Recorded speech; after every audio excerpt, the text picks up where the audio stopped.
Hello everyone. आज के इस यूट्यूब में हम सीओ के एक और टॉपिक के बारे में बात करने जा रहे हैं, जिसका नाम है मेमोरी। सो मेमोरी, कंप्यूटर में जो मेमोरी का रोल होता है बहुत इम्पोर्टेंट होता है, क्योंकि सीपीयू को इंस्ट्रक्शन देना और डेटा प्रोसेस करने के लिए मेमोरी की ज़रूरत होती है। अगर मेमोरी ना हो तो कंप्यूटर किसी भी प्रोग्राम को स्टोर या एग्जीक्यूट नहीं कर सकता। ठीक। सो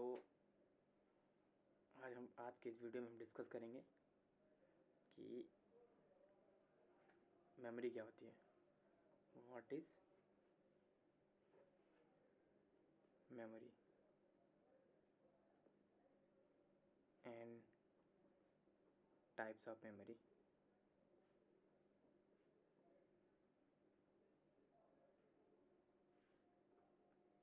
and memory hierarchy.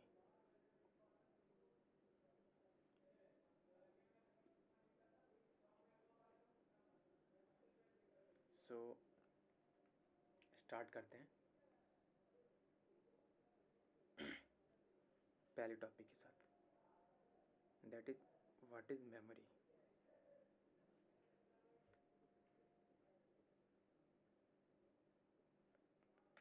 सो अगर हम बात करें मेमोरी की, तो कंप्यूटर में जो मेमोरी होती है वो एक स्टोरेज डिवाइस होती है, जिसमें डेटा या इंस्ट्रक्शन या इंफॉर्मेशन या रिजल्ट स्टोर किया जाता है। ठीक। अगर इसकी डेफिनेशन की बात की जाए तो it is a device which is used to store content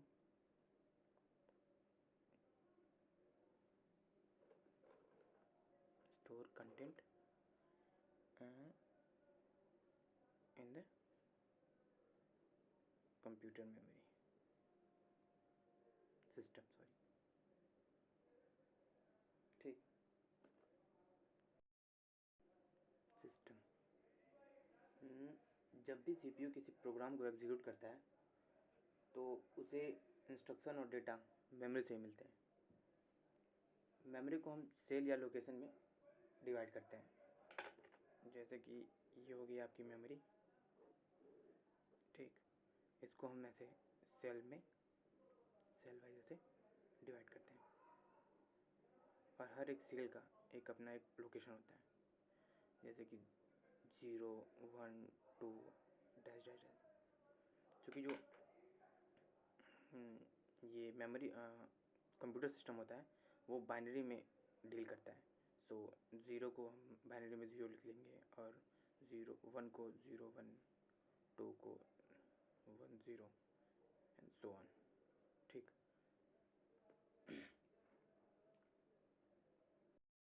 और ये जो सेल का जो ये एड्रेस है, ये सबका एक यूनिक एड्रेस होता है। ठीक है। सो अगर एग्जांपल की बात की जाए, जैसे कि अगर किसी मेमोरी लोकेशन का एड्रेस अगर 2000 है और उसमें वैल्यू 45 स्टोर है, तो सीपीयू उस एड्रेस को यूज़ करके वैल्यू रीड कर सकता है। मतलब कि जैसे कि अगर ये आपकी मेमोरी है, ठीक, इसमें ये सेल है, ठीक है, तो सीपीयू क्या करेगा, अब आपको सीपीयू क्या करेगा कि 2000 वाला जो एड्रेस है उस पर जाएगा। ठीक है। उसमें जो 45 वैल्यू है वो जो है उसको यूज़ करेगा। ठीक है। उसको यूज़ करके उस वैल्यू को रीड कर देगा, सीपीयू इसको रीड कर देगा। ठीक। तो नेक्स्ट अब हम बात करते हैं टाइप्स ऑफ मेमोरी की। Types of memory.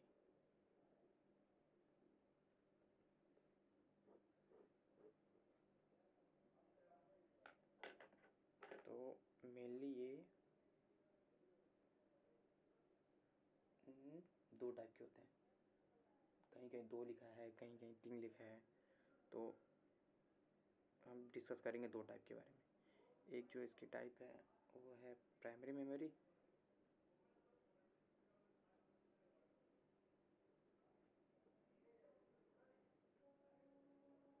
और एक है सेकेंडरी मेमोरी।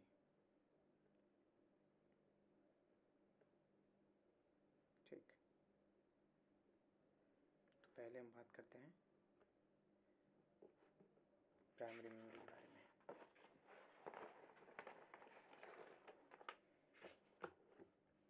तो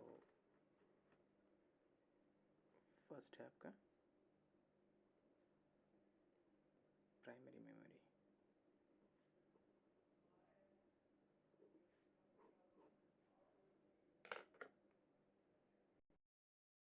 सो इसको हम मेन मेमोरी भी बोलते हैं। ठीक, एंड जो ये प्राइमरी मेमोरी होती है, प्राइमरी मेमोरी ये डायरेक्टली कनेक्टेड होती है किससे? सीपीयू से डायरेक्टली कनेक्टेड होती है सीपीयू से। ठीक, सो ये प्राइमरी मेमोरी जो है सीपीयू से डायरेक्टली कनेक्टेड है, तो ये इसका जो है एक्सेस टाइम भी है वो भी बहुत फास्ट है, यानी ये बहुत तेज इंस्ट्रक्शन को एक्सेस करती है, उसको एग्जीक्यूट करती है जल्दी से, क्योंकि ये सीपीयू के जस्ट पास में ही है। सो इसका एक्सेस टाइम जो होता है वो फास्ट होता है। ठीक, अब अगर हम इसकी भी टाइप देखें, प्राइमरी मेमोरी के types of PM prime memory, इसकी भी टाइप देखें तो इसका भी दो टाइप है ना। एक होता है आपका रैम, एक आप होता है रोम। ये हो गया आपका रैंडम एक्सेस मेमोरी,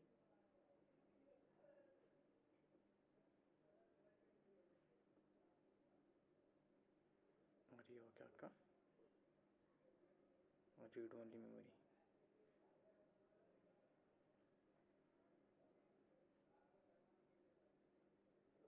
ठीक, बात करते हैं अब रैम के बारे में कि व्हाट इज रैम।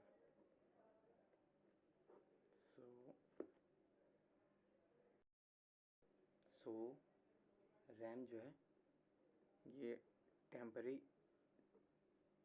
मेमोरी होती है, टेम्पररी मेमोरी होती है, और ये वोलेटाइल मेमोरी होती है, वोलेटाइल होती है। ठीक, वोलेटाइल का मतलब है कि अगर जैसे कि अगर हम सिस्टम का अगर पावर ऑफ कर दें तो डेटा डिलीट हो जाता है। ठीक, वोलेटाइल का मतलब है डेटा डिलीट हो जाता है, और नॉन वोलेटाइल का मतलब है डेटा ऐसे परसिस्ट करता है, ऐसे ही रहता है, डिलीट नहीं होता है। ठीक, और जो प्रोग्राम का एग्जीक्यूशन होता है ना वो रैम के मतलब प्रोग्राम एग्जीक्यूशन के टाइम जो है वो रैम यूज़ होती है, यानी जब हम अपने सिस्टम में जब हम कोई प्रोग्राम एग्जीक्यूट करते हैं तो उस टाइम रैम यूज़ होती है। ठीक, और फिर अगर हम रोम के बारे में देखें, रोम रोम तो होता है ये परमानेंट मेमोरी होता है, टेम्परेरी परमानेंट मेमोरी होता है। ठीक, और ये जो होता है नॉन वोलेटाइल होता है। ठीक, नॉन वोलेटाइल का मतलब है अगर इसमें जो है अगर पावर ऑफ हो जाए ना तो इसमें जो है डेटा परसिस्ट करेगा, उसमें इरेज नहीं होगा, परसिस्ट करेगा मेमोरी में। ठीक, अगर इसकी भी टाइप की बात किया जाए, इसकी भी टाइप की बात किया जाए तो ये भी दो टाइप के होते हैं। एक होता है आपका एस रैम, स्टैटिक रैम, और एक होता है डायनेमिक रैम। ठीक, अगर इसके टाइप की बात की जाए, इसकी टाइप की बात की जाए तो ये जो है आपका ये भी 3 टाइप के होते हैं। एक हो गया पी रैम, पी रोम, और होता है एप्रोम, और एक होता है एप्रोम। ठीक, अब दूसरे टाइप की मेमोरी हम देखते हैं, secondary memory. So secondary memory जो होता है वो लॉन्ग टर्म स्टोरेज के लिए यूज़ होता है, यानी ये जो है लॉन्ग टर्म स्टोरेज के लिए यूज़ होता है। ठीक, स्टोरेज के लिए यूज़ होता है। ठीक, जैसे कि अगर एग्जांपल की बात की जाए इसकी सेकेंडरी मेमोरी की, तो आपका हो गया हार्ड डिस्क। ठीक, hard disk, SSD, CD, DVD, pen drive, etcetera etcetera. ठीक, ये जो है ये सब हाँ लॉन्ग टर्म स्टोरेज के लिए यूज़ की जाती है। ठीक, ये सारी की सारी सेकेंडरी मेमोरी हैं। एंड जो ये सेकेंडरी मेमोरी है ये प्राइमरी मेमोरी की तरह डायरेक्टली CPU से कनेक्ट नहीं होती है। सो इसका जो एक्सेस टाइम है ना वो स्लो होता है, क्योंकि ये डायरेक्टली CPU से कनेक्ट नहीं होती है। सो इसका जो एक्सेस टाइम है वो स्लो होता है, एंड जो स्टोरेज कैपेसिटी है वो ज़्यादा होती है, प्राइमरी के मुकाबले ज़्यादा होती है। ठीक,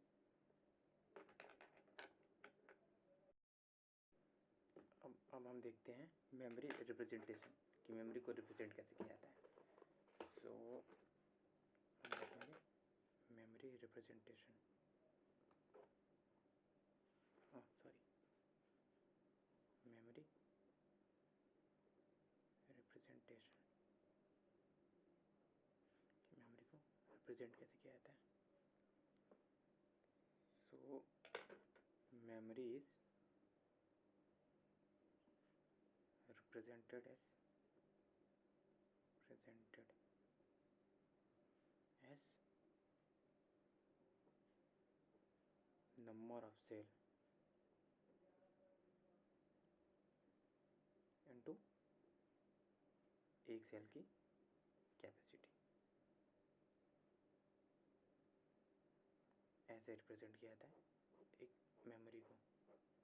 ठीक, अगर देखा जाए एग्जांपल की बात की जाए, अगर मैं एग्जांपल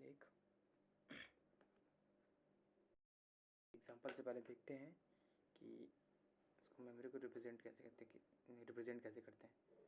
मतलब कि जैसे कि एक मेमोरी है, ठीक, इसमें ये सेल है, ये सेल, देखिए नंबर ऑफ सेल कितना है, जैसे कि ये 1 2 3 एन नंबर ऑफ सेल है, और एक सेल की कैपेसिटी कितनी है। कैपेसिटी का मतलब कि उस सेल में कितना बिट स्टोर हो सकता है। ठीक, जैसे कि इसमें एक सेल में कि कितना बिट है, बिट, ये उसकी कैपेसिटी बताता है। ठीक, तो जितना बिट होगा और जितने सेल होंगे उनको मल्टीप्लाई करेंगे, तो मल्टीप्लाई करके ये मेमोरी का रिप्रेजेंट करते हैं।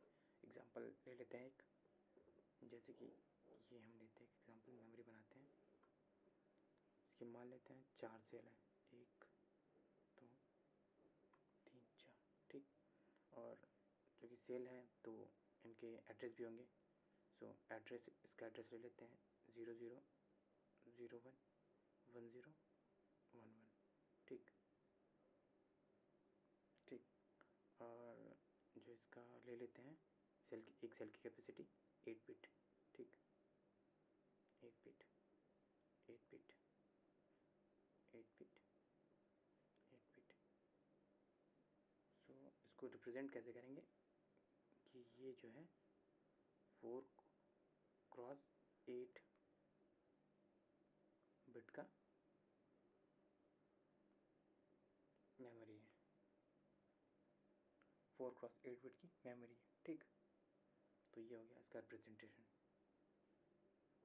ठीक, अब देखते हैं ये जो मेमोरी होती है ना, ये 2 टाइप की होती है। अगर देखा जाए तो ये 2 टाइप की होती है। एक होती है आपका वर्ड एड्रेसेबल,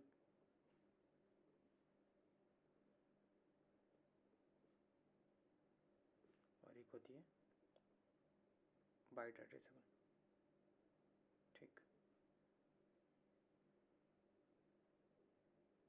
जब भी हम मेमोरी का क्वेश्चन करेंगे, मेमोरी से रिलेटेड क्वेश्चन करेंगे, तो अगर उसमें दिया है अगर आपको कि वर्ड एड्रेसेबल है, ठीक है, मेमोरी, तो हम इसका यूज़ करेंगे। ठीक, अगर नहीं दिया है तो डिफ़ॉल्ट हम बाइट एड्रेसेबल का यूज़ करते हैं। ठीक है, मान लेते कि वो जो मेमोरी है वो बाइट एड्रेसेबल है। ठीक,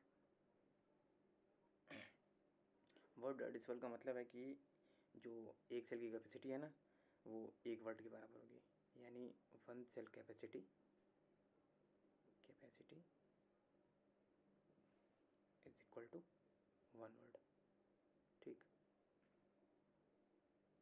एंड अगर वन बाइट एड्रेसेबल की बात की जाए तो ये भी हो जाएगा, वन सेल का जो कैपेसिटी है वो जो है एक बाइट के बराबर होता है।